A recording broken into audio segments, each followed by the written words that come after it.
Hello friends, स्वागत है आप सबका आपका अपना यूट्यूब चैनल अब पढ़ेगा इंडिया में। आज हम लोग इस वीडियो में देखेंगे बिहार दरोगा प्रारंभिक परीक्षा के लिए सामान्य अध्ययन प्रश्न पत्र 5। इससे पहले काफ़ी सारे Bihar SI PT, Bihar SI mains दोनों के लिए प्रैक्टिस सेट अवेलेबल है। साथ ही साथ हम लोगों ने एक घटना चक्र का नया सीरीज स्टार्ट किया है, क्योंकि आप जितने भी ये सब सेट में क्वेश्चंस देखते हैं उसमें मोर देन 60% क्वेश्चंस जो है वो घटना चक्र बुक से उठाया गया है। तो इस चीज़ को ध्यान में रखते हुए कि बिहार एसआई, बीपीएससी ये सारे एग्जाम्स के लिए घटना चक्र एक काफ़ी इंपॉर्टेंट बुक है। तो घटना चक्र का भी सीरीज स्टार्ट किया गया है, जो डेली रात को 9 बजे आप लोगों को अवेलेबल करवाया जाता है, तो उसे भी देखना ना भूलें। तो चलिए अब बढ़ते हैं अपने क्वेश्चंस की तरफ। आज का जो हमारा पहला क्वेश्चन है वो ये कह रहा है कि निम्न में से किसे विधि के समझ सामान्यता से छूट प्रदान की गई है। पहला चीज़ तो इसमें ये याद रखिए कि विधि के समझ सामान्यता जो है वो अनुच्छेद 14 में वर्णित है, और इससे छूट किसको किसको दिया गया है? इसको छूट दिया गया है राष्ट्रपति और राज्यपाल को। अब एक क्वेश्चन यहाँ और भी बन सकता है, राष्ट्रपति और राज्यपाल, यानी इस क्वेश्चन का तो सही आंसर ऑप्शन नंबर सी, ए और बी दोनों होगा। एक क्वेश्चन ये बन सकता है कि राष्ट्रपति और राज्यपाल को विधि के समझ सामान्यता से छूट प्रदान किया गया है कौन से अनुच्छेद के तहत? तो अनुच्छेद 361 के तहत। क्लियर है? चलिए नेक्स्ट है हमारा कि वाक एवं अभिव्यक्ति की स्वतंत्रता के अंतर्गत निम्न में से कौन शामिल है, यह पूछ रहा है। देखिए पहले तो ये याद रखिए कि जो हमारा अनुच्छेद 19 है उसमें 6 तरह की स्वतंत्रता का अधिकार का वर्णन किया गया है। 19A के तहत बोलने की स्वतंत्रता या प्रेस की स्वतंत्रता का वर्णन किया गया है। 19B के तहत शांतिपूर्वक होकर बिना हथियार को एकत्रित करके सभा करने की स्वतंत्रता दी गई है। 19 के सी में कहा गया है कि संघ बनाने की स्वतंत्रता है। 19 के डी में कहा गया है कि देश के किसी भी क्षेत्र में आवागमन की व्यवस्था है। 19 के ई में कहा गया है कि आप देश के किसी भी क्षेत्र में निवास कर सकते हैं। और 19 के जी में कहा गया है कि कोई भी व्यापार और जीविका चलाने के लिए आप स्वतंत्र हैं। तो देखिए प्रेस की स्वतंत्रता हाँ है, प्रदर्शन एवं विरोध का अधिकार ये भी है, चुप रहने की स्वतंत्रता, ये देखिए अगर आप बात करते हैं करा चुप रहने की स्वतंत्रता, तो हाँ चुप रहने की स्वतंत्रता भी शामिल है। हड़ताल का अधिकार यह शामिल नहीं है। तो इस क्वेश्चन का जो सही आंसर होगा वो होगा ऑप्शन नंबर 1, 2 और 3 जो है वो इसमें शामिल है। तो इस क्वेश्चन का सही आंसर है ऑप्शन नंबर डी। नेक्स्ट हमारा संविधान के किस अनुच्छेद में यह वर्णित है कि राज्य जो है वो न्यायपालिका को कार्यपालिका से पृथक करेगा? तो यह कौन से अनुच्छेद में है? यह अनुच्छेद 50 में वर्णित है। तो इस क्वेश्चन का सही आंसर होगा ऑप्शन नंबर सी, अनुच्छेद 50।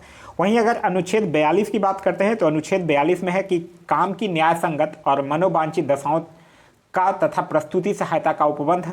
और वहीं अनुच्छेद 51 की अगर बात करते हैं तो अनुच्छेद 51 में अंतर्राष्ट्रीय शांति और सुरक्षा की अभिवृद्धि है। ये अनुच्छेद 51 याद रखिएगा, ये काफ़ी बार एग्जाम में पूछा जा चुका है। नेक्स्ट हमारा कि भारत के राष्ट्रपति के प्रसाद प्रयत्न पद धारण करते हैं। देखिए भारत के राष्ट्रपति के प्रसाद प्रयत्न धारण कौन करता है? राज्यपाल करता है। तो इस क्वेश्चन का सही आंसर होगा ऑप्शन नंबर सी, राज्यपाल। वहीं अगर हम लोग बात करते हैं संघ के मंत्री, महान्यायवादी, राज्यपाल, ये सब जो है वो भारत के राष्ट्रपति के प्रसाद प्रयत्न पद पर धारण रहते हैं। एक चीज और राज्यपाल से याद रखिएगा कि भारत के संविधान में राज्यपाल को उसके पद से हटाने हेतु किसी भी प्रक्रिया का उल्लेख नहीं किया गया है। अगर हम और ऑप्शंस यानी प्रधानमंत्री की बात करते हैं तो प्रधानमंत्री से याद रखिएगा अनुच्छेद 75 के अनुसार प्रधानमंत्री की नियुक्ति जो है वो राष्ट्रपति करता है, तथा अन्य मंत्रियों की नियुक्ति जो है वो राष्ट्रपति प्रधानमंत्री की सलाह पर करता है। वहीं अगर नियंत्रक एवं महालेखक परीक्षक की बात करते हैं तो इसका विवरण अनुच्छेद 148 से लेकर 151 तक किया गया है, और इसकी नियुक्ति जो है वो राष्ट्रपति करता है, लेकिन उसे संसद के दोनों सदन के द्वारा कदाचार साबित होने पर ही हटाया जा सकता है। नेक्स्ट हमारा कि भारत की संसद निम्न में से किससे मिलाकर बनती है? तो आप लोगों ने पढ़ा होगा अनुच्छेद 79। अनुच्छेद 79 में यह प्रावधान किया गया है कि भारत का जो संसद है वो लोकसभा, राज्यसभा और राष्ट्रपति से मिलाकर बनेगा, जहां लोकसभा का वर्णन है अनुच्छेद 81 में, राज्यसभा का अनुच्छेद 80 में और राष्ट्रपति का अनुच्छेद 52 में। तो इस क्वेश्चन का जो सही आंसर होगा वो होगा ऑप्शन नंबर सी, 1, 2 और 3 तीनों। नेक्स्ट हमारा कि संविधान सभा के मूल अधिकारों, अल्पसंख्यकों एवं जनजातियों तथा बहिष्कृत प्रभावित क्षेत्रों के लिए परामर्शदाता समिति के अध्यक्ष थे, तो कौन थे? सरदार वल्लभ भाई पटेल। तो इस क्वेश्चन का जो सही आंसर होगा वो होगा ऑप्शन नंबर सी, सरदार वल्लभ भाई पटेल। वहीं अगर जवाहरलाल नेहरू की बात करते हैं तो जवाहरलाल नेहरू से याद रखिएगा यह संघीय संविधान समिति और संघ संयुक्ति समिति के अध्यक्ष थे। जेबी कृपलानी की अगर बात करते हैं तो जेबी कृपलानी से याद रखिएगा ये मौलिक अधिकार उप समिति के अध्यक्ष थे। और डॉक्टर राजेंद्र प्रसाद की अगर बात करते हैं तो इनसे याद रखिएगा संचालन समिति, राष्ट्र ध्वज संबंधित तदर्थ समिति के यह अध्यक्ष थे। नेक्स्ट है हमारा कि संविधान सभा के प्रारूप समिति में कुल कितने सदस्य थे। देखिए संविधान सभा की प्रारूप समिति के पहले एक चीज़ तो याद रखिएगा, इसका गठन जो था वो 29 अगस्त 1947 को हुआ था, ठीक है। और इसमें टोटल जो थे वो 7 सदस्य थे, जिसमें भीमराव अंबेडकर जो थे इस समिति के अध्यक्ष थे। तो इस क्वेश्चन का सही आंसर होगा ऑप्शन नंबर ए, 7 सदस्य। नेक्स्ट है हमारा निम्न में से कौन सा कथन जो है वो प्रस्तावना के संदर्भ में सही है, यह पूछ रहा है। प्रस्तावना जो है वो संविधान का एक भाग है, ये बिल्कुल सही है, क्योंकि जो केशवानंद भारती बाद 1973 हुआ था उसमें उच्चतम न्यायालय ने यह व्यवस्था किया था कि प्रस्तावना जो है वो संविधान का ही एक भाग है। दूसरा कह रहा है कि प्रस्तावना को संशोधित नहीं किया जा सकता, ये गलत है, क्योंकि देखिए प्रस्तावना को संशोधित किया जा सकता है, लेकिन संविधान के आधारभूत ढांचे में मूल विशेषताओं में संशोधन नहीं किया जा सकता है। आप लोगों को याद होगा कि 42वां संविधान संशोधन 1976 में प्रस्तावना में संशोधन किया गया है और 3 शब्द जोड़े गए हैं, समाजवादी, पंथनिरपेक्ष और राष्ट्र की अखंडता। नेक्स्ट हमारा देश के शासन में मूलभूत है और विधि बनाने में इन तत्वों को लागू करना राज्य का कर्तव्य होगा। यह निम्न में से किसके संबंध में कहा गया है। तो यह किसके संबंध में कहा गया है, ये जो लाइन लिखा हुआ है ना, इसका वर्णन है अनुच्छेद 37 में, और अनुच्छेद 37 है किसमें, राज्य के नीति निदेशक तत्व में। तो इस क्वेश्चन का सही आंसर होगा ऑप्शन नंबर बी, राज्य के नीति निदेशक तत्व। राज्य के नीति निदेशक तत्व की अगर बात करते हैं तो ये संविधान के भाग 4 अनुच्छेद 36 से लेकर 51 में इसका विवरण किया गया है। यह आयरलैंड से लिया गया है और इसे न्यायालय के द्वारा नहीं लागू किया जा सकता है, मतलब कि इसे वैधानिक शक्ति प्राप्त नहीं है। वहीं अगर हम और ऑप्शंस की बात करते हैं, अगर मूल अधिकार की बात करते हैं तो मूल अधिकार से याद रखिएगा इसे अमेरिका के संविधान से लिया गया है और यह संविधान के भाग 3 में अनुच्छेद 12 से 35 तक वर्णित है। मूल अधिकार से एक चीज़ और याद रखिएगा, 1931 में जब कराची अधिवेशन होता है जिसकी अध्यक्षता वल्लभ भाई पटेल के द्वारा किया जाता है, वहीं कांग्रेस के घोषणा पत्र में मूल अधिकार की मांग की जाती है और मूल अधिकार का जो प्रारूप है वह जवाहरलाल नेहरू के द्वारा बनाया गया था। वहीं अगर हम मूल कर्तव्य की बात करते हैं तो मूल कर्तव्य से याद रखिएगा यह जो है वो भाग 4 के क में अनुच्छेद 51 क के तहत रखा गया है और इसे रूस के संविधान से लिया गया है। यह जो मूल कर्तव्य है वो सरदार स्वर्ण सिंह समिति की अनुशंसा पर संविधान के 42वें संविधान संशोधन 1976 के द्वारा संविधान में जोड़ा गया था। नेक्स्ट है हमारा कि केंद्र राज्य संबंधों के अध्ययन में सरकारिया आयोग का गठन किस वर्ष किया गया था। देखिए सरकारिया आयोग की अगर बात करते हैं तो इसका गठन 1983 में किया गया था। तो इस क्वेश्चन का सही आंसर होगा ऑप्शन नंबर सी, 1983। यह जो समिति था वो 3 सदस्यीय समिति था जिसके अध्यक्ष थे आर एस सरकारिया, इसीलिए इसका नाम रखा गया सरकारिया आयोग। और यह आयोग जो था वो फिर 1987 में अपनी रिपोर्ट पेश करता है जिसमें केंद्र राज्य संबंधों के सुधार की दिशा में 247 सिफारिश प्रस्तुत की जाती है। देखिए यहाँ से अगर समिति की बात आई है तो कुछ अन्य समितियों के भी नाम याद रखिएगा, जैसे जानकी रमन समिति जिसमें प्रतिभूति घोटाला से संबंधित है, मल्होत्रा समिति जो कि बीमा क्षेत्र में सुधार से संबंधित है, गैरोपिया समिति जो कि बैंक सेवा में सुधार से संबंधित है। नेक्स्ट है हमारा कि क्षेत्रीय परिषद के संबंध में निम्नलिखित में से कौन सा कथन जो है वो सही है। क्षेत्रीय परिषद जो है वो संवैधानिक निकाय है, ये गलत है, क्योंकि क्षेत्रीय परिषद की अगर बात करते हैं तो मूल संविधान में इसका कोई उल्लेख नहीं था। इसे राज्य पुनर्गठन अधिनियम जो कि 1956 है उसके तहत जोड़ा गया था, इसीलिए यह क्या है, यह एक सांविधिक निकाय है, न कि संवैधानिक निकाय। कह रहा है इसका गठन राज्य पुनर्गठन अधिनियम 1956 के तहत किया गया था, तो ये बिल्कुल सही है। तो सिर्फ और सिर्फ दूसरा सही है, तो इस क्वेश्चन का आंसर होगा ऑप्शन नंबर बी। एक चीज़ और याद रखिएगा, क्षेत्रीय परिषद का जो अध्यक्ष होता है वो केंद्रीय गृह मंत्री होता है या फिर राष्ट्रपति कोई अन्य भी कैबिनेट मंत्री को चुन सकता है इसके अध्यक्ष के रूप में। नेक्स्ट है हमारा कि किस संविधान संशोधन अधिनियम के द्वारा यह प्रावधान किया गया था कि राष्ट्रपति जो है वो राष्ट्रीय आपातकाल की उद्घोषणा केवल मंत्रिमंडल की लिखित सिफारिश प्राप्त होने पर ही कर सकता है। तो यह किस में किया गया था, ये 44वां संविधान संशोधन में किया गया। तो इस क्वेश्चन का सही आंसर होगा ऑप्शन नंबर बी, 44वां संविधान संशोधन 1978 के द्वारा। वहीं अगर राष्ट्रीय आपातकाल की बात करते हैं तो राष्ट्रीय आपातकाल का जो विवरण है वो अनुच्छेद 352 के तहत है। एक चीज़ और याद रखिएगा राष्ट्रीय आपातकाल के बारे में, राष्ट्रीय आपातकाल जो है वो युद्ध, बाह्य आक्रमण और सशस्त्र विद्रोह की स्थिति में लगाया जा सकता है। राष्ट्रीय आपातकाल की उद्घोषणा को न्यायालय में प्रश्नगत किया जा सकता है और अगर राष्ट्रपति के द्वारा अगर आपातकाल की घोषणा की जाती है तो यह 1 माह तक प्रवर्तन में रहता है और यदि इस दौरान इसे संसद के 2/3 बहुमत से अनुमोदित करवा लिया जाए तो यह 6 माह तक प्रवर्तन में रहता है। संसद इसे पुनः एक बार में 6 माह तक बढ़ा सकता है। एक चीज़ अगर हम बात करते हैं 44वें संविधान संशोधन 1978 के बारे में, तो यहाँ से एक चीज़ और याद रखिएगा, संपत्ति के अधिकार को मौलिक अधिकार से हटाकर कानूनी अधिकार की श्रेणी में रख दिया गया था और साथ ही साथ राष्ट्रीय आपात में आंतरिक अशांति के स्थान पर सशस्त्र विद्रोह को जोड़ा गया था। नेक्स्ट है हमारा कि भारतीय संविधान में विधि द्वारा स्थापित प्रक्रिया की संकल्पना किस देश के संविधान से गृहीत है? तो यह जापान के संविधान से लिया गया है। तो इस क्वेश्चन का सही आंसर होगा ऑप्शन नंबर सी, जापान के संविधान से। वहीं अगर हम और ऑप्शंस की बात करते हैं तो ब्रिटेन से याद रखिएगा संसाधनात्मक शासन प्रणाली, एकल नागरिकता, विधि निर्माण प्रक्रिया। वहीं अगर अमेरिका की बात करते हैं तो अमेरिका से याद रखिएगा मौलिक अधिकार, न्यायिक पुनर्वलोकन, राष्ट्रपति, राष्ट्रपति पर महाभियोग, उपराष्ट्रपति, वित्तीय आपातकाल, ये सब कुछ जो है वो अमेरिका के संविधान से लिया गया है। वहीं अगर हम बात कनाडा की करते हैं तो कनाडा से याद रखिएगा संघात्मक विशेषताएं, अवशिष्ट शक्ति जो होगी वो केंद्र के पास होगी, राज्यपाल की नियुक्ति प्रक्रिया और संघ राज्य के बीच शक्ति का विभाजन, ये सब जो है वो कनाडा के संविधान से लिया गया है। नेक्स्ट है हमारा कि भारतीय संविधान के किस अनुच्छेद के अंतर्गत नियंत्रक एवं महालेखक परीक्षक की नियुक्ति होती है? तो यह किस अनुच्छेद के तहत? अनुच्छेद 148 के तहत। तो इस क्वेश्चन का सही आंसर होगा ऑप्शन नंबर बी, अनुच्छेद 148। वहीं अनुच्छेद 76 भी याद रखिएगा, अनुच्छेद 76 के तहत महान्यायवादी की नियुक्ति होती है। अनुच्छेद 148 के तहत नियंत्रक एवं महालेखक परीक्षक की नियुक्ति होगी और इसका जो अवकाश ग्रहण होगा या 6 वर्ष या 65 वर्ष की आयु, जो भी पहले हो। नियंत्रक एवं महालेखक परीक्षक की अगर बात करते हैं तो इसका विवरण जो है वो 148 अनुच्छेद से लेकर 151 अनुच्छेद तक दिया गया है। नियंत्रक एवं महालेखक परीक्षक जो होता है वो सेवानिवृत्ति के पश्चात भारत सरकार के अधीन कोई भी पद धारण नहीं कर सकता है। यह जो है वो सार्वजनिक धन का संरक्षक होता है और साथ ही साथ यह संसद की जो लोक लेखा समिति होती है उसके गाइड, मित्र और मार्गदर्शक के रूप में कार्य करता है। नेक्स्ट है हमारा निम्न में से कौन तृतीयक क्षेत्र के अंतर्गत नहीं आता है, यह पूछ रहा है। देखिए तृतीयक क्षेत्र की अगर बात करते हैं तो तृतीयक क्षेत्र के अंतर्गत विभिन्न प्रकार के सेवाओं का उत्पादन किया जाता है। तो बैंकिंग भी तृतीयक क्षेत्र में आता है, शिक्षा भी और बीमा भी। तो इस क्वेश्चन का सही आंसर हो जाएगा ऑप्शन नंबर डी, उपयुक्त में से कोई नहीं।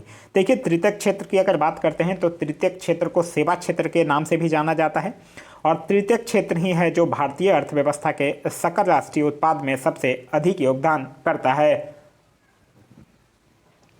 नेक्स्ट हमारा निम्न में से किस पंचवर्षीय योजना में गरीबी उन्मूलन तथा आत्मनिर्भरता पर बल दिया गया था? देखिए गरीबी उन्मूलन और आत्मनिर्भरता पर बल दिया गया था 5वीं पंचवर्षीय योजना में। तो इस क्वेश्चन का सही आंसर होगा ऑप्शन नंबर सी, 5वीं पंचवर्षीय योजना। 5वीं पंचवर्षीय योजना जो था वो 1974 से लेकर 79 तक था। वहीं अगर हम पहली पंचवर्षीय योजना की बात करते हैं तो पहली से याद रखिएगा यह था 1951 से लेकर 1956 तक और यह योजना जो था वो हेराल्ड डोमर मॉडल पर आधारित था और इसका उद्देश्य था अर्थव्यवस्था के संतुलित विकास की प्रक्रिया आरंभ करना।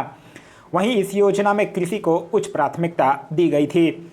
वहीं अगर हम बात करते हैं तीसरी पंचवर्षीय योजना का तो इसका टेनओवर था 1961 से लेकर 1966 तक। यह योजना जो था वो कृषि और उद्योग दोनों को प्राथमिकता दिया गया था इसमें और यह जो था वो पूरी तरह से असफल रहा था क्योंकि उसी टाइम भारत चीन युद्ध और भारत पाकिस्तान युद्ध हुआ था। छठी पंचवर्षीय योजना की बात करते हैं तो ये हुआ था 1980 से लेकर 1985 के बीच और यह योजना जो था वो रोलिंग प्लान जो था जो जनता पार्टी सरकार के द्वारा बनाई गई थी उसको समाप्त करके किया गया था और इसका उद्देश्य जो था वो था गरीबी उन्मूलन और रोजगार में वृद्धि। नेक्स्ट हमारा कि मुद्रास्फीति तथा बेरोजगारी के मध्य के संबंधों को दर्शाता है। तो ये कौन दर्शाता है? ये फ्लिप्सबर्ग दर्शाता है। तो इस क्वेश्चन का सही आंसर होगा ऑप्शन नंबर ए। यह दर्शाता है कि मुद्रास्फीति कम होने से बेरोजगारी बढ़ती है और मुद्रास्फीति अधिक होने से बेरोजगारी घटती है। वहीं अगर हम बात करते हैं लॉरेंजबर्ग की तो लॉरेंजबर्ग से क्वेश्चन आता है अक्सर एग्जाम में कि लॉरेंजबर्ग जितनी ही पूर्ण समता रेखा के पास जाएगी आय की विषमता उतनी ही कम होगी। नेक्स्ट हमारा कि घाटे की वित्तीय व्यवस्था का अर्थव्यवस्था पर क्या प्रभाव पड़ता है? तो देखिए घाटे की वित्तीय व्यवस्था के कारण अर्थव्यवस्था में मुद्रा की आपूर्ति में वृद्धि हो जाती है। तो इस क्वेश्चन का सही आंसर होगा ऑप्शन नंबर बी, मुद्रा आपूर्ति में वृद्धि होना। नेक्स्ट हमारा कि भारत में मुद्रास्फीति के प्राक्कलन का सबसे प्रचलित माप क्या है? तो ये क्या है? यह है कंज्यूमर प्राइस इंडेक्स यानी कि उपभोक्ता मूल्य सूचकांक। तो इस क्वेश्चन का सही आंसर होगा ऑप्शन नंबर सी, उपभोक्ता मूल्य सूचकांक। एक चीज़ और याद रखिएगा उपभोक्ता मूल्य सूचकांक से कि यह सूचकांक जो है वो खुदरा खरीदार के दृष्टिकोण से मूल्य परिवर्तन को मापता है। इससे जो एक सबसे ज़्यादा इंपॉर्टेंट क्वेश्चन है जो एग्जाम में पूछा जाता है वो ये है कि उपभोक्ता मूल्य सूचकांक यानी कि CPI का आधार वर्ष क्या है? तो याद रखिएगा CPI का आधार वर्ष जो है वो है 2012। नेक्स्ट है हमारा कि निर्धनता का दुष्चक्र की अवधारणा निम्न में से किसके द्वारा दी गई थी। तो यह किसके द्वारा दिया गया था, ये रिगर नक्स के द्वारा दिया गया था। तो इस क्वेश्चन का सही आंसर होगा ऑप्शन नंबर बी।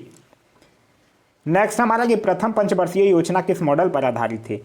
प्रथम पंचवर्षीय योजना जो थी वो कब से कब 1951 से लेकर 1956 तक, और ये हेराल्ड डोमल मॉडल पर आधारित थी। तो इस क्वेश्चन का सही आंसर होगा ऑप्शन नंबर बी। वहीं याद रखिएगा द्वितीय पंचवर्षीय योजना जो था वो महान लोबिस मॉडल पर आधारित था। नेक्स्ट हमारा निम्न में से कौन जो है वो व्यापक मुद्रा कहलाती है। देखिए व्यापक मुद्रा का जो टाइप है M1, M2, M3, M4 ये सब, तो उसमें M3 को व्यापक मुद्रा कहा जाता है। तो इस क्वेश्चन का सही आंसर होगा ऑप्शन नंबर ए M3। यहाँ एक चीज़ और याद रखिएगा, M4 को सबसे कम तरल माना जाता है। ये भी क्वेश्चन पूछा जा चुका है एग्जाम में। सबसे कम तरल अगर पूछता है तब M4, और सबसे तरल पूछेगा तब हो जाएगा M1। M1 जो होता है वो सबसे ज़्यादा तरल होता है। नेक्स्ट हमारा निम्न में से कौन मौद्रिक नीति का गुणात्मक उपकरण नहीं है। देखिए मौद्रिक नीति के एक गुणात्मक उपकरण होता है, एक मात्रात्मक उपकरण होता है, ठीक है। तो साख राशनिंग, नैतिक दबाव, प्रत्यक्ष कार्यवाही और खुले बाजार की क्रिया, ये सब तो है, लेकिन खुले बाजार की क्रिया की अगर बात करते हैं तो खुले बाजार की जो क्रिया है वो मौद्रिक नीति की मात्रात्मक उपकरण है, ना कि गुणात्मक उपकरण। तो इस क्वेश्चन का सही आंसर होगा ऑप्शन नंबर डी, खुले बाजार की क्रिया। नेक्स्ट हमारा कि आरबीआई का लेखा वर्ष क्या है। तो आरबीआई का लेखा वर्ष जो होता है वो 1 जुलाई से लेकर 30 जून। तो इस क्वेश्चन का सही आंसर होगा ऑप्शन नंबर ए, 1 जुलाई से लेकर 30 जून। आरबीआई यानी रिजर्व बैंक ऑफ इंडिया की अगर बात कीजिएगा तो आरबीआई की स्थापना जो है वो 1 अप्रैल 1935 को 5 करोड़ की अधिकृत पूंजी से हुआ था, और फिर 1 जनवरी 1949 को इसका राष्ट्रीयकरण किया जाता है। नेक्स्ट हमारा कि यदि प्राथमिक घाटे में ब्याज भुगतान को सम्मिलित कर लिया जाए तो यह किसके बराबर होगा। देखिए प्राथमिक घाटा बराबर होता क्या है, प्राथमिक घाटा बराबर होता है राजकोषीय घाटा माइनस ब्याज भुगतान। तो इस क्वेश्चन का सही आंसर क्या होगा, ऑप्शन नंबर ए, राजकोषीय घाटा। नेक्स्ट है हमारा कि निम्न में से भारत के किस समूह की चट्टानें जो है वो धात्विक खनिजों का प्रमुख स्रोत है। तो धात्विक खनिजों का जो प्रमुख स्रोत है वो है धारवाड़ समूह की पठारें। तो इस क्वेश्चन का जो सही आंसर होगा वो होगा ऑप्शन नंबर ए, धारवाड़ समूह। एक चीज़ यहाँ से याद रखिएगा, धारवाड़ समूह से सोना, लोहा, मैग्नीज, अभ्रक, कोबाल्ट, तांबा, सीसा, ये सब खनिज जो है वो इस समूह में पाए जाते हैं। नेक्स्ट हमारा निम्नलिखित में से कौन जो है वो सुमेलित नहीं है, यह पूछ रहा है। देखिए अगर बात करते हैं कुद्रेमुख लौहयस्क सुमेलित है, कोलार सोना सुमेलित है, कोडरमा चांदी सुमेलित नहीं है। कोडरमा जो है यहाँ चांदी न होके अभ्रक होना चाहिए था। वहीं जाबर, सीसा, जस्ता ये सुमेलित है। नेक्स्ट हमारा निम्न में से कौन जो है वो पेट्रोलियम का सबसे बड़ा उत्पादक राज्य है। देखिए अगर हम लोग कच्चा तेल की बात करते हैं तो कच्चे तेल में पहले स्थान पर है अमेरिका, और भारत में राज्यों के स्थान में अगर देखते हैं तो वो क्या है, राजस्थान। तो पेट्रोलियम का जो सबसे बड़ा उत्पादक राज्य है वो कौन है, राजस्थान है। तो इस क्वेश्चन का सही आंसर होगा ऑप्शन नंबर ए, राजस्थान। एक क्वेश्चन और भी पूछा जाता है कि सबसे पहला तेल शोधक कारखाना कहाँ लगाया गया था, तो वो असम के डिगबोई में लगाया गया था। नेक्स्ट हमारा असम राज्य की राजधानी कहाँ है। देखिए असम की राजधानी की अगर बात करते हैं तो असम की राजधानी है कहाँ, दिसपुर, जो कि ऑप्शन में नहीं है। तो इस क्वेश्चन का सही आंसर होगा ऑप्शन नंबर डी, उपयुक्त में से कोई नहीं। वहीं अगर हम शिलोंग की बात करते हैं तो शिलोंग जो है वो मेघालय की राजधानी है, और अगर तल्ला की बात करते हैं तो यह त्रिपुरा की राजधानी है। नेक्स्ट हमारा निम्नलिखित में से कौन सी जलधारा जो है वो प्रशांत महासागर की ठंडी जलधारा है। देखिए हम्बोल्ट जो है वो प्रशांत महासागर की ठंडी जलधारा है। तो इस क्वेश्चन का सही आंसर होगा ऑप्शन नंबर ए, हम्बोल्ट। वहीं अगर हम लोग वेनेजुला, फॉकलैंड और लेब्राडोर की बात करते हैं तो ये तीनों जो है वो अटलांटिक महासागर की जलधाराएं हैं। नेक्स्ट हमारा निम्न में से कौन सा देश जो है वो स्थलबद्ध देश है। देखिए स्थलबद्ध देश की अगर बात करते हैं तो स्विट्जरलैंड जो है वो स्थलबद्ध देश है, यानी भू आबद्ध देश है, जो कि चारों ओर से, एक ओर से फ्रांस, जर्मनी, इटली और ऑस्ट्रिया से घिरा हुआ है। तो इस क्वेश्चन का जो सही आंसर होगा वो होगा option number C, Switzerland. Switzerland की अगर बात करते हैं तो यहाँ की राजधानी है बर्न।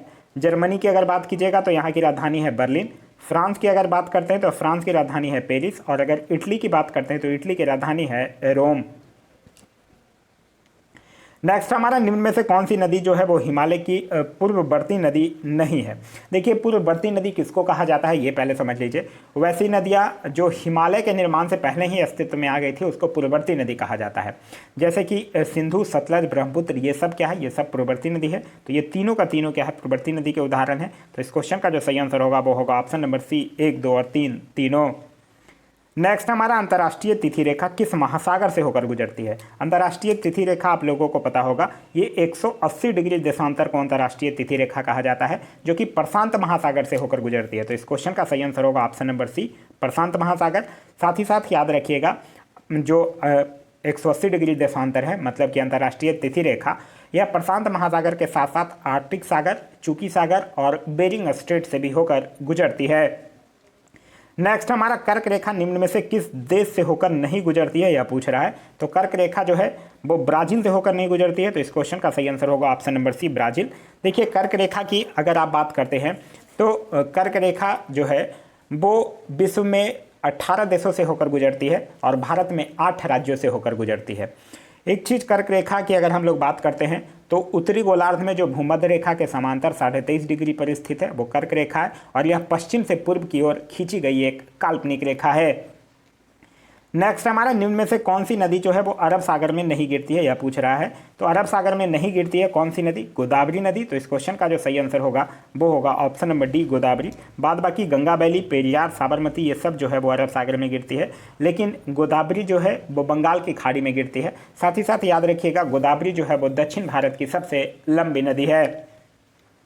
नेक्स्ट हमारा भारत का सबसे छोटा जिला कौन सा है, तो भारत का सबसे छोटा जिला है माही, जो कि पुडुचेरी में स्थित है। तो इस क्वेश्चन का सही आंसर होगा option number A, Mahi. Next हमारा निम्न में से कौन सा राज्य जो है वो 3 देशों के साथ सीमा रेखा नहीं बनाता है, यह पूछ रहा है।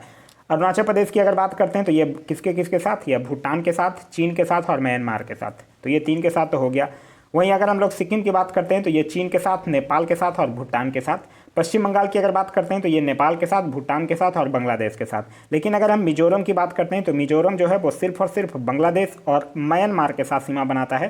तो इस क्वेश्चन का जो सही आंसर होगा वो होगा option number C, Mizoram. Next हमारा कि प्रति चक्रवात की विशेषता होती है। प्रति चक्रवात की यही विशेषता होती है कि प्रति चक्रवात में आसमान जो होता है वो स्वच्छ रहता है, स्वच्छ आसमान को दर्शाता है। तो इस क्वेश्चन का सही आंसर होगा ऑप्शन नंबर डी, स्वच्छ आसमान। नेक्स्ट है हमारा कि लाइकेन सबसे अच्छा सूचक है। तो लाइकेन किसके सूचक हैं, वायु प्रदूषण के सूचक हैं। तो इस क्वेश्चन का जो सही आंसर होगा वो होगा ऑप्शन नंबर ए, वायु प्रदूषण के। नेक्स्ट हमारा कि पलासी का युद्ध कब हुआ था। पलासी का युद्ध कब हुआ था, 23 जून 1757 को। तो इस क्वेश्चन का सही आंसर है ऑप्शन नंबर डी, 23 जून 1757। पलासी का युद्ध जो था वो बंगाल के नवाब सिराजुद्दौला और क्लाइव के बीच हुआ था, जिसमें सिराजुद्दौला जो था उसका एक सेनापति था जिसका नाम था मीर जाफर, उसके धोखा के कारण हार गया था। नेक्स्ट हमारा सहायक संधि करने वाला प्रथम भारतीय राज्य कौन था। तो सहायक संधि स्वीकार करने वाला जो प्रथम भारतीय राज्य था वो था हैदराबाद। तो इस क्वेश्चन का सही आंसर होगा ऑप्शन नंबर सी, हैदराबाद। सहायक संधि से याद रखिएगा हैदराबाद जो था वो कब, 1798 में। वहीं मैसूर और तंजौर जो था वो 1799 में और अवध जो था वो 1801 में। एक चीज़ और यहाँ से याद रखिएगा कि भारत में सहायक संधि का प्रयोग जो है वो ब्लेजली किया था, लेकिन ब्लेजली से भी पहले फ्रांसीसी गवर्नर डुप्ले के द्वारा किया गया था। ये सब क्वेश्चन वही हैं जो कल रात को मैं मॉडर्न हिस्ट्री के क्लास में, जो मैं मॉडर्न हिस्ट्री घटना चक्र का क्लास शुरू किया हूँ, वो सारे क्वेश्चंस वही हैं जो मैं वहाँ करवाया हूँ। तो वो जो घटना चक्र का सीरीज है जो मैं डेली रात को 9 बजे करवाता हूँ वो काफ़ी इंपॉर्टेंट है आप लोगों के लिए। आप नहीं देखें तो जाकर देख सकते हैं। नेक्स्ट हमारा कि भारत में नागरिक सेवा का जनक किसे माना जाता है। तो भारत में नागरिक सेवा का जनक जो है वो लॉर्ड कॉर्नवालिस को माना जाता है। तो इस क्वेश्चन का सही आंसर होगा option number D, Lord Cornwallis. देखिए अगर हम लोग लॉर्ड कॉर्नवालिस की बात करते हैं तो इससे एक चीज़ और याद रखिएगा, इसने 1793 में अस्थायी बंदोबस्त की पद्धति लागू किया था। वहीं अगर हम और ऑप्शंस की बात करते हैं जैसे कि लॉर्ड विलियम बेंटिक की बात करते हैं तो लॉर्ड विलियम बेंटिक से याद रखिएगा इसका जो टेन्योर था वो 1828 से लेकर 1835 तक। यह बंगाल का अंतिम गवर्नर जनरल और भारत का पहला गवर्नर जनरल बना, कौन से, 1833 के चार्टर एक्ट के द्वारा। वहीं विलियम बेंटिक ने मैकाले के अनुशंसा पर अंग्रेजी को शिक्षा का माध्यम बनाया। 1829 में राजा राम मोहन राय के सहयोग से सती प्रथा को रोक दिया और 1830 में कर्नल स्लीमैन के सहयोग से ठगी प्रथा को भी समाप्त कर दिया। वहीं अगर हम लोग लॉर्ड ऑकलैंड की बात करते हैं तो लॉर्ड ऑकलैंड से याद रखिएगा 1836 से लेकर 1842 तक। इसने 1839 में कलकत्ता से दिल्ली जीटी रोड का मरम्मत करवाया। इसने भारतीय विद्यार्थियों को डॉक्टरी की शिक्षा हेतु विदेश जाने की अनुमति भी ब्रिटिश सांसद से प्रदान करवाया। वहीं अगर हम लोग लॉर्ड डलहौजी की बात करते हैं तो लॉर्ड डलहौजी का जो टेन्योर था वो था 1848 से लेकर 1856 तक। ये सबसे ज़्यादा जाना जाता है अपने डॉक्टराइन ऑफ लैप्स की नीति के कारण। साथ ही साथ इसने शिक्षा संबंधी सुधारों के लिए 1854 में एक वुड डिस्पैच भी लागू किया था और यह सिख राज का जो प्रसिद्ध कोहनूर हीरा था वो महारानी विक्टोरिया को भी भेजा था। नेक्स्ट है हमारा कि महालबाड़ी भू राजस्व व्यवस्था किसके द्वारा लागू किया गया था। तो यह किसके द्वारा लागू किया गया था, हॉल्ट मैकेजी के द्वारा। तो इस क्वेश्चन का सही आंसर होगा ऑप्शन नंबर सी। और कब किया गया था, 1819 में उत्तर प्रदेश, मध्य प्रदेश और पंजाब प्रांतों में लागू किया गया था। नेक्स्ट हमारा कि किताबुल हिंद किसकी रचना है। तो किताबुल हिंद किसकी रचना है, किताबुल हिंद की अगर हम लोग बात करते हैं तो यह अलबरूनी की रचना है। तो इस क्वेश्चन का सही आंसर होगा ऑप्शन नंबर सी, अलबरूनी। देखिए ये जो फिरदौसी हो गए, अलबरूनी, उतबी, फारूकी, ये सब जो था वो महमूद गजनी के दरबार में रहता था।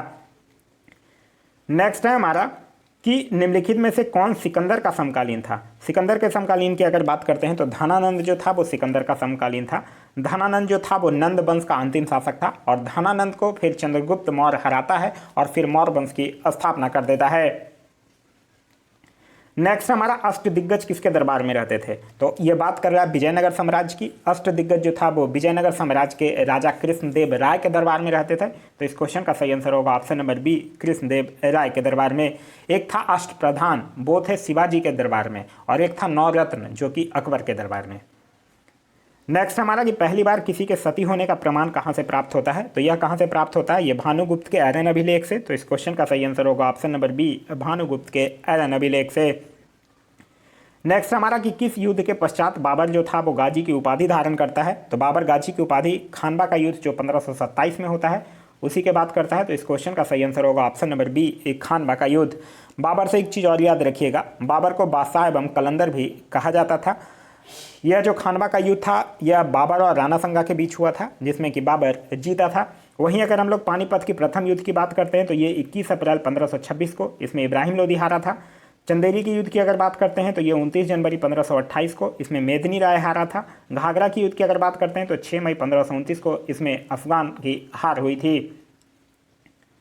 नेक्स्ट हमारा भारतीय विश्वविद्यालय अधिनियम किस गवर्नर जनरल के काल में पारित हुआ था। देखिए भारतीय विश्वविद्यालय अधिनियम की अगर हम लोग बात करते हैं तो यह लॉर्ड कर्जन के शासनकाल में पारित हुआ था। तो इस क्वेश्चन का सही आंसर होगा option number B, Lord Curzon के शासनकाल में। क्योंकि भारतीय विश्वविद्यालय अधिनियम कब पारित हुआ था, 1904 में। और लॉर्ड कर्जन का शासनकाल कब था, 1899 से लेकर 1905 तक। तो किसके शासनकाल में हुआ, लॉर्ड कर्जन के शासनकाल में।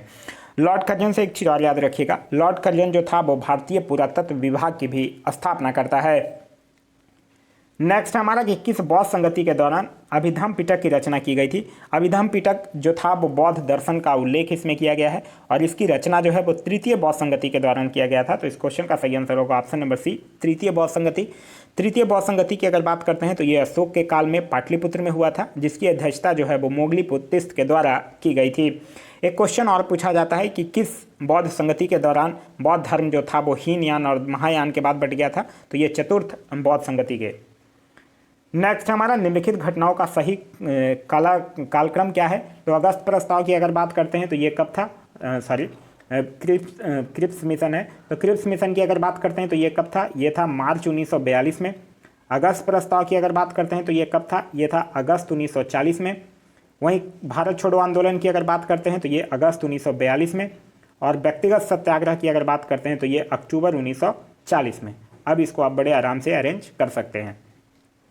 नेक्स्ट है हमारा कि दिल्ली सल्तनत के किस शासक ने इक्ता प्रणाली की शुरुआत की थी। इक्ता प्रणाली की शुरुआत किया था इल्तुतमिश ने। तो इस क्वेश्चन का जो सही आंसर होगा वो होगा ऑप्शन नंबर डी, इल्तुतमिश। ये इल्तुतमिश जो था वो कुतुबुद्दीन ऐबक जब शासक था उसके बाद आराम शाह शासक बनता है और फिर आराम शाह की हत्या कर देने के बाद 1211 में यह दिल्ली के गद्दी पर बैठता है। फिर ये अपनी राजधानी जो है वो लाहौर से दिल्ली लाता है। इल्तुतमिश से एक चीज़ और याद रखिएगा, इसने तुर्कान चिहलगानी की स्थापना करवाता है और साथ ही साथ कुतुब मीनार के निर्माण को पूरा करवाता है।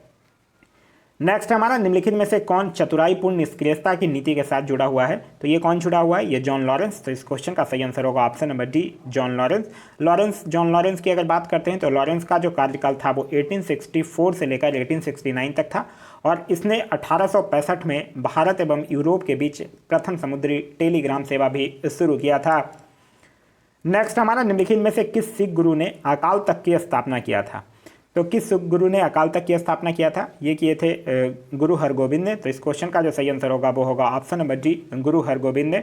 एक चीज़ यहाँ से और याद रखिएगा, गुरु हरगोबिंद जो थे वो अकाल तख्त यानी अकाल तख्त का मतलब होता था ईश्वर का सिंहासन, उनका निर्माण भी करवाया था। और यह जो थे वो सिखों के छठे गुरु थे और सिखों के सैन्य संगठन का रूप भी इन्होंने ही दिया था और दरबार में नगाड़ा बजाने की भी व्यवस्था इन्होंने किया था, और साथ ही साथ अमृतसर की किलेबंदी भी गुरु हरगोबिंद के द्वारा ही करवाया गया था। नेक्स्ट है हमारा कि जलियांवाला बाग हत्याकांड के विरोध में वायसराय की कार्यकारिणी परिषद की सदस्यता से किसने इस्तीफा दे दिया था? तो ये किसने इस्तीफा दे दिया था? शंकरन नायर ने। तो इस क्वेश्चन का सही आंसर होगा option number C, Sankaran Nair ने। शंकर नायर जो थे वो वायसराय की कार्यकारिणी परिषद से इस्तीफा दे दिए थे। साथ ही साथ याद रखिएगा कि जलियांवाला बाग हत्याकांड के विरोध में महात्मा गांधी जो थे वो कैसर हिंद, जमानालाल बजाज जो थे वो राय बहादुर, और रविन्द्रनाथ टैगोर जो थे वो सर की उपाधि वापस लौटा दिया था। जलियांवाला बाग हत्याकांड की अगर हम लोग बात करते हैं तो जलियांवाला बाग हत्याकांड की जांच के लिए सरकार ने 19 अक्टूबर 1919 को एक लॉर्ड हंटर की अध्यक्षता में एक कमेटी का भी गठन किया था।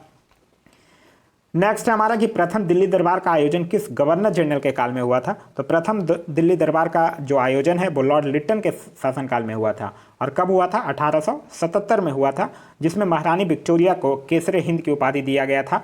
फिर दूसरे दिल्ली दरबार का जो आयोजन होता है वो लॉर्ड कर्जन के समय 1930 में, और तीसरे दिल्ली दरबार का जो आयोजन होता है वो लॉर्ड हार्डिंग द्वितीय के समय 1911 में आयोजित किया जाता है। नेक्स्ट है हमारा कि शक्ति का बीमीय सूत्र है। शक्ति का बीमीय सूत्र की अगर बात करते हैं तो शक्ति बराबर क्या होता है? कार्य अपॉन में समय।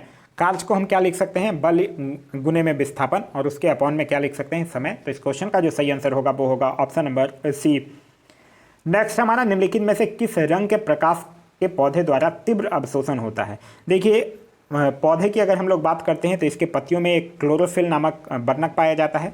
क्लोरोफिल का रंग जो होता है वो हरा होता है, लेकिन यह सूर्य के विद्युत चुंबकीय स्पेक्ट्रम में लाल एवं नीला रंग जो है वो तेजी से अवशोषित करता है। तो इस क्वेश्चन का जो सही आंसर होगा वो होगा ऑप्शन नंबर सी, नीला एवं लाल। नेक्स्ट है हमारा कि गन मेटल किसका मिश्र धातु है? देखिए गन मेटल की अगर बात करते हैं तो इसमें कॉपर लगभग 88%, टीन लगभग 10% और जिंक लगभग 2%। तो इस क्वेश्चन का जो सही आंसर होगा वो होगा Cu+Sn+Zn। नेक्स्ट हमारा कि चश्मे के लेंस जो है वो किस कांच से बनाए जाते हैं? तो चश्मे का जो लेंस है वो क्रुक्स कांच से बनाया जाता है। तो इस क्वेश्चन का सही आंसर होगा ऑप्शन नंबर सी, क्रुक्स कांच। नेक्स्ट हमारा कि नेत्रदान में कौन सा भाग जो है वो दान दिया जाता है? तो नेत्रदान में जो है वो कॉर्निया दान दिया जाता है, और कॉर्निया के माध्यम से ही प्रकाश जो है वो नेत्र में प्रवेश करता है। तो इस क्वेश्चन का सही आंसर होगा option number C, cornea. Next हमारा निम्न में से कौन जो है वो सही नहीं है? यह कह रहा है तापमान के बढ़ने से वायु में ध्वनि का वेग बढ़ता है, ये बिल्कुल सही है। वायु में ध्वनि का वेग दाब पर निर्भर नहीं करता है, ये भी बिल्कुल सही है। आर्द्रता के बढ़ने से वायु में ध्वनि का वेग कम हो जाता है, ये गलत है, क्योंकि आर्द्र वायु का घनत्व जो होता है वो शुष्क वायु से कम होता है, इसलिए ध्वनि की जो चाल है वो आर्द्र वायु में अधिक हो जाती है। वहीं कह रहा है आयाम तथा आवृत्ति के परिवर्तन से वायु में ध्वनि का वेग प्रभावित नहीं होता है, ये भी बिल्कुल सही है। नेक्स्ट है हमारा कि प्रत्यावर्ती धारा को दृष्ट धारा में परिवर्तन करने वाले युक्ति को क्या कहते हैं? तो उसको कहते हैं रेक्टिफायर, क्योंकि रेक्टिफायर क्या करता है? एसी को डीसी में कन्वर्ट करता है। नेक्स्ट है हमारा कि जब बर्फ पिघलता है तब क्या होता है? तो जब बर्फ पिघलता है तो उसका आयतन क्या है? घट जाता है। तो इस क्वेश्चन का जो सही आंसर होगा वो होगा ऑप्शन नंबर बी, आयतन घटता है। नेक्स्ट है हमारा कि सिल्वेनाइट निम्न में से किसका अयस्क है? तो सिल्वेनाइट हो गया, कैल्वेनाइट हो गया, यह सब जो है वो सोना का अयस्क है। तो इस क्वेश्चन का सही आंसर होगा ऑप्शन नंबर ए, सोना। नेक्स्ट कह रहा है कि सुमेलित करने के लिए कह रहा है सूची 1 और सूची 2 को लाइपेज जो है वो किसके साथ मैच करेगा? लाइपेज जो है वो एक वसा विघटन एंजाइम है। ट्रिप्सिन की अगर बात करते हैं तो ये प्रोटीन के पाचन के साथ मैच करेगा। एमाइलेज की अगर बात करिएगा तो ये कार्बोहाइड्रेट के पाचन के साथ मैच करेगा। एरिप्सिन की अगर बात करते हैं तो ये पॉलीपेप्टाइड को अमीनो अम्ल में कन्वर्ट करता है। नेक्स्ट है हमारा कि किस उत्प्रेरक की उपस्थिति में खाद्य वनस्पति तेल जो है वो वसा में परिवर्तित हो जाता है? यहाँ क्वेश्चन पूछ रहा उत्प्रेरक किस उपस्थिति में, तो इस क्वेश्चन का जो सही आंसर होगा वो होगा ऑप्शन नंबर बी, निकेल, जो कि कैटलिस्ट का काम करता है। नेक्स्ट हमारा अर्जुन पुरस्कार 2020 से सम्मानित मनीष नरवाल का संबंध निम्न में से किस खेल से है? तो मनीष नरवाल का जो संबंध है वो पैराशूटिंग से है। तो इस क्वेश्चन का सही आंसर होगा option number C, parachuting. Arjuna पुरस्कार की अगर बात करते हैं तो 2020 में टोटल 27 खिलाड़ियों को अर्जुन पुरस्कार से सम्मानित किया गया है, जिसमें कि पुरस्कार राशि जो है वो 15 लाख रुपए हैं। नेक्स्ट हमारा अंतर्राष्ट्रीय गांधी पुरस्कार 2020 निम्न में से किसे प्रदान किया गया है? तो यह किसको प्रदान किया गया है? ये किया गया है एन.एस. धर्मशक्तु को। तो इस क्वेश्चन का जो सही आंसर होगा वो होगा ऑप्शन नंबर बी। वहीं सर डेविड एटनबरो से याद रखिएगा, इनको इंदिरा गांधी शांति पुरस्कार 2019 से सम्मानित किया गया है। ग्रेटा थनबर्ग की अगर बात कीजिएगा तो इनको गुलबेकियन पुरस्कार 2020 से सम्मानित किया गया है। और आर रामानुजन की अगर बात कीजिएगा तो इनको इंदिरा गांधी पुरस्कार 2020 से सम्मानित किया गया है। नेक्स्ट हमारा कि 13वें इंडियन प्रीमियर लीग 2020 में किसे मोस्ट वैल्यूएबल प्लेयर का पुरस्कार मिला, तो ये मिला जोफा आर्चर को। तो इस क्वेश्चन का सही आंसर होगा option number D, Jofa Archer. अभी जो संस्करण चल रहा था कुछ दिन पहले वो 14वां इंडियन प्रीमियर लीग था, जो कि आधे पे अभी कोविड-19 के कारण स्टॉप कर दिया गया है।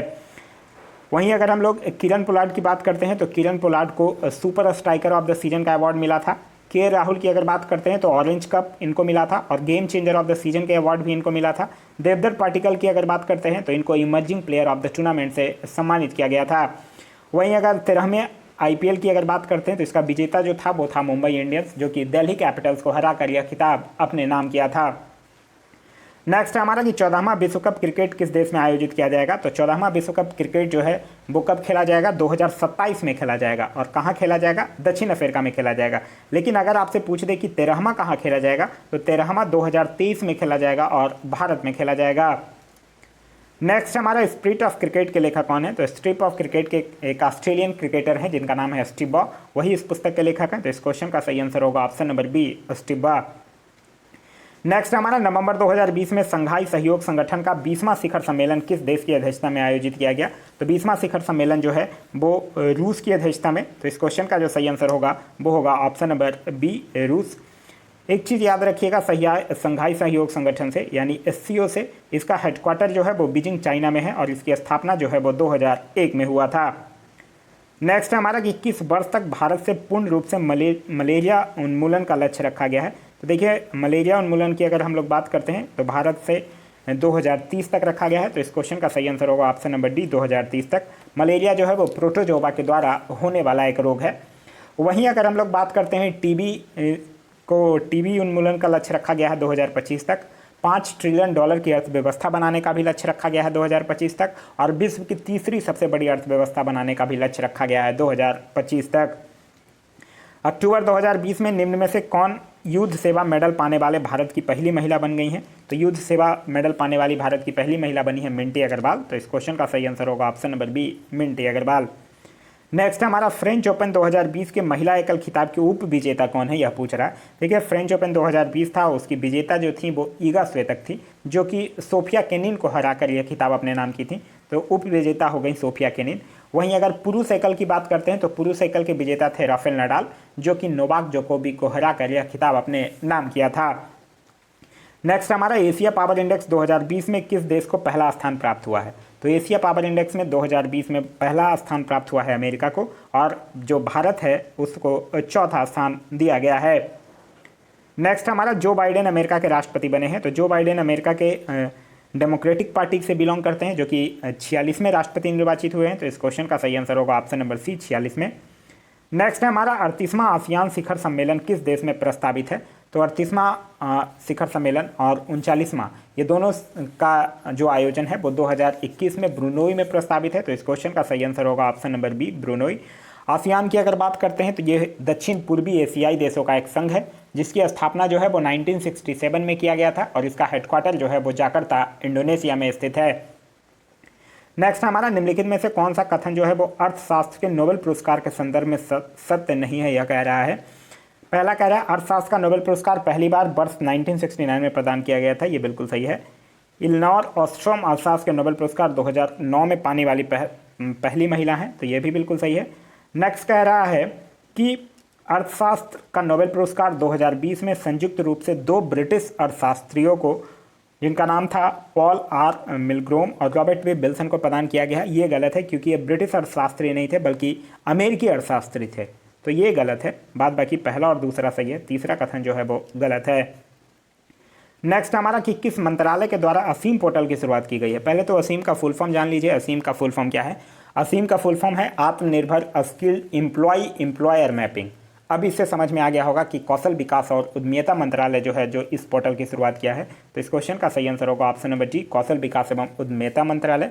और इसका जो मेन उद्देश्य है वो ये है कि यह आजीविका के अवसर खोजने में मदद करेगा। नेक्स्ट हमारा कि आंध्र प्रदेश के वर्तमान राज्यपाल कौन है। आंध्र प्रदेश के वर्तमान राज्यपाल का नाम है बिश्वभूषण हरिचंदन और यहाँ के मुख्यमंत्री का नाम है जगनमोहन रेड्डी। वहीं अगर हम लोग वजुभाई वाला की बात करते हैं तो ये कर्नाटक के राज्यपाल हैं।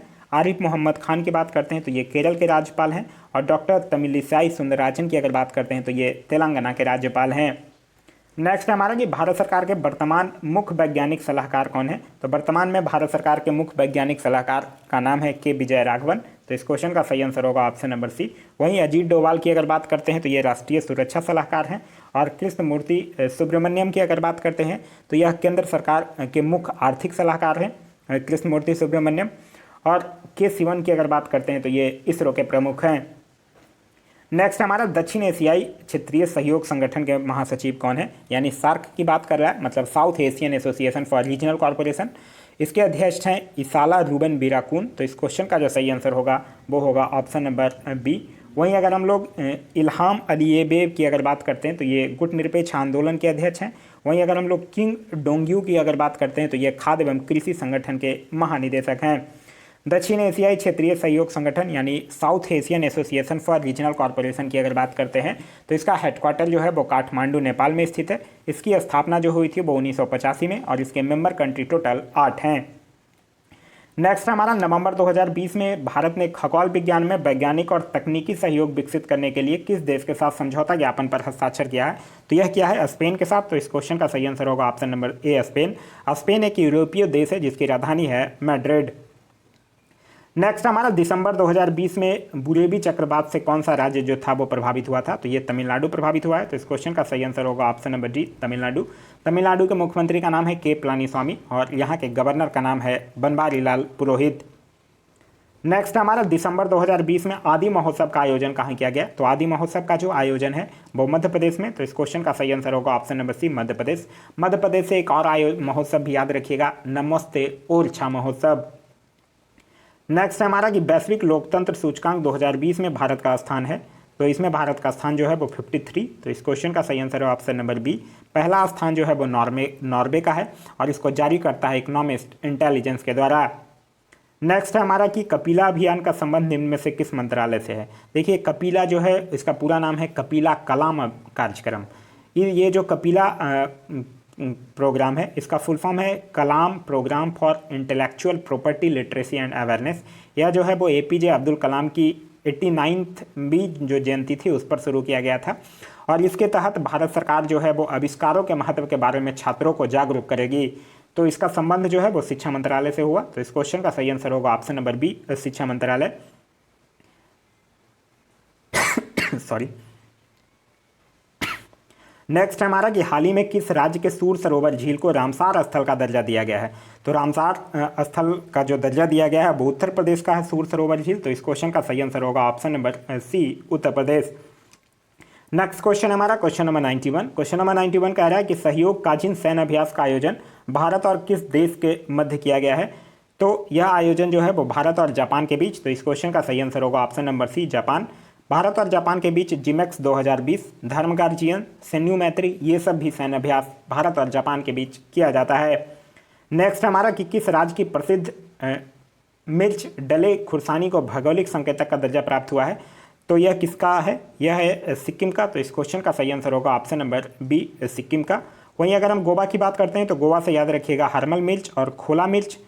वहीं अगर हम लोग मणिपुर की बात करते हैं तो मणिपुर से याद रखिएगा चाखाओ जिसको कि ब्लैक राइस कहा जाता है। इसको भौगोलिक संकेतक यानी कि GI टैग प्रदान किया गया है। GI टैग की अगर हम लोग बात करते हैं तो भारत का पहला GI टैग जो है वो दार्जिलिंग की चाय को 2004-05 में दिया गया था और इसका पंजीकरण जो है वो 10 वर्षों तक मान्य होता है। इसके आगे मैथ्स का क्वेश्चन है, उसका सॉल्यूशन और क्वेश्चन PDF में आगे अटैच कर दिया गया है।